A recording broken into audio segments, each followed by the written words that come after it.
Hello friends. आज आपण मैंने देखा जाउछंती माँ बिरजा पीठ, जहां आम एक शक्तिपीठ बोली मान्यता देइछे। सेही माँ बिरजांकर रथ यात्रा, जहां आम विजय रथ यात्रा बोली कही थाउ। ई रथ यात्रा देखिबा पई काहे केते जे भक्त धाई आसंती एही पवित्र शक्तिपीठ को।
रथयात्राटी दुर्गा पूजा को थिबा किछि दिन अथवा नवरात्रि आरंभ होइथाय।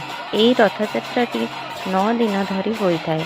माँ बिरजा एई रथरे विराजमान होई, जहार नाम हेउछि सिंहध्वज रथ, तांकर सबु भक्त मानंकु दर्शन देइथांती।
ପ୍ରତୀକ ଥିବା 12 ଚକ୍ର ବିଶିଷ୍ଟ ଏହି ରଥରେ 898 ଖଣ୍ଡ କାଠ ବ୍ୟବହୃତ ହୋଇଥାଏ।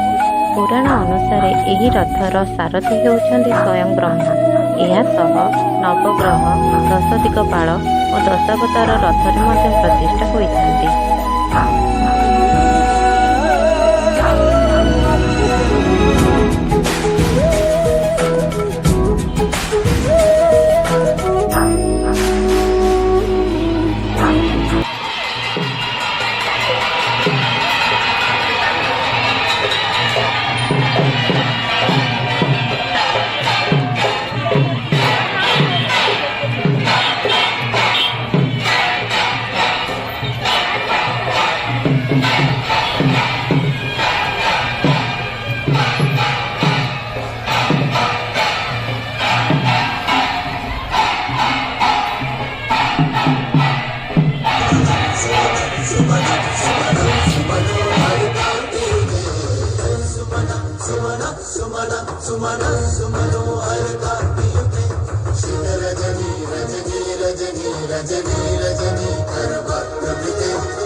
ଗୋଟି ଶକ୍ତିପୀଠ ମଧ୍ୟରୁ ଦେବୀ ବିରଜା ଅନ୍ୟତମ ହୋଇଥିବାରୁ ଦଶହରାରେ ହିଁ ମା ବିରଜାଙ୍କର ରଥଯାତ୍ରା ଅନୁଷ୍ଠିତ ହୋଇଥାଏ।